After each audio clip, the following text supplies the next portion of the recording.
science, technology, engineering, arts, and math, looking at how those disciplines in their sort of boxes in schools has really led to this effect of thinking of these things as all separate ideas. And if you're doing science, you're not doing math.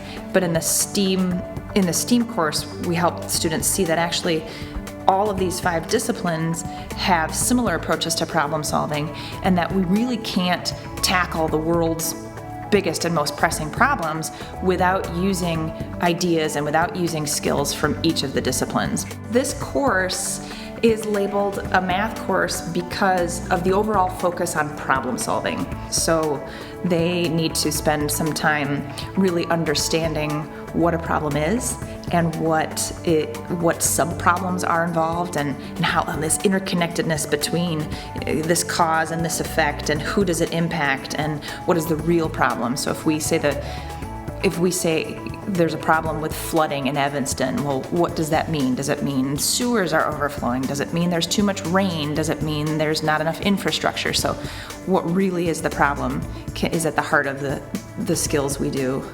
We get to innovate, we get to take real world problems and like do something about it. My group decided to focus on safety in Evanston, and so that meant we had to do extensive research on what our definition of safety is, like all different facets of violence that we can sort of help.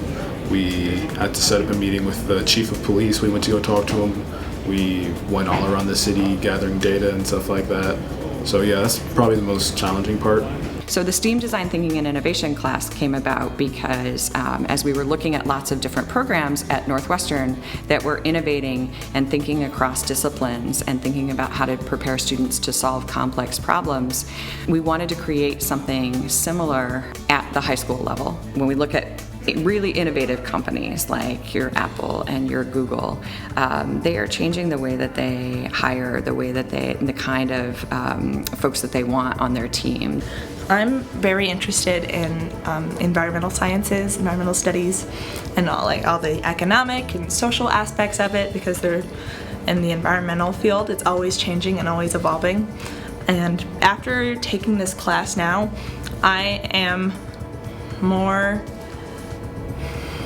open to all of the possibilities that are within that field. Maybe without it, or outside of it, maybe I won't go into environmental, who really knows, and that's okay. Because within STEAM, all of the different disciplines, science, technology, engineering, arts, and math, they're always interacting, and so no matter what I choose or whatever I happen upon, it's just a label of what it's called. It's just environmental sciences, but really it's everything all together. So I think I will always be thinking about how things that in our mind that we've separated actually come together and work together to just make life progress, and how we solve problems, and that it's just everything is connected. It's also like learning again how to play. A lot of times when you're a little kid, you are unafraid to fail. You're unafraid to play around with things and see if they work and see if they don't work, and adapt as needed. And you unlearn that as you get older. And so a lot of the kids relearn that in this class. If you want the satisfaction of getting something right, that's not really something you get in STEAM. It's there's a lot of failure, but it's kind of in a good way. We also find in the STEAM class that students as seniors really lack the skills to collaborate on a really deep, authentic, and long-term level. Most of them report that in previous classes they've had to cooperate and do group projects, but those group projects are pretty surface and they're ultimately very short-term. And in STEAM, students collaborate for weeks or months at a time. And in that process, they get past the superficial and into sort of deep level collaboration where there's internal conflict, and how do we disagree but move a project forward, and what happens when we don't have consensus, and actually that it's okay if we don't have consensus. We can take different approaches to problem solving. So I'm like an introvert, if that's what you call that. So I don't really like, if it's like big groups, I don't really like to talk. So now it's like I'm more so vocal, like I guess we want to say. I'll like throw my ideas out there every once in a while. Won't be so shy, so it's helped me to branch out, I guess. I've always been the kind of person who's like, if there's you can do a group project by yourself, I would do it by myself, because I thought I had the best ideas and I trusted myself to do everything right. But I think that you cannot do that in STEAM. You are forced to work with other people, and it really opened my mind up to the sort of ideas you can have when you work with other people. I think I'm really into the collaboration thing now in a way that I really wasn't before.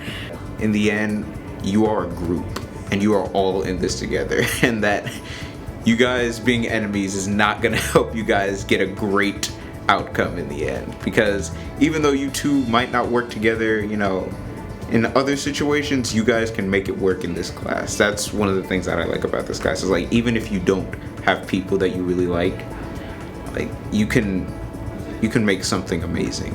We don't actually do a lot of what is known as computational procedural math. We don't do trigonometry, we don't set up systems of equations, we don't draw a lot of triangles and label the angles, but we focus instead on the more softer skills in problem solving that are really required. Resilience. What do I do when a problem is hard and I don't know what to do, but I need to keep working on it? How do I listen to the work of another person and offer them feedback in a way that is helpful to their problem solving process? How do I take my results and apply my results to another similar problem for a similar group of people? That's the math that we do.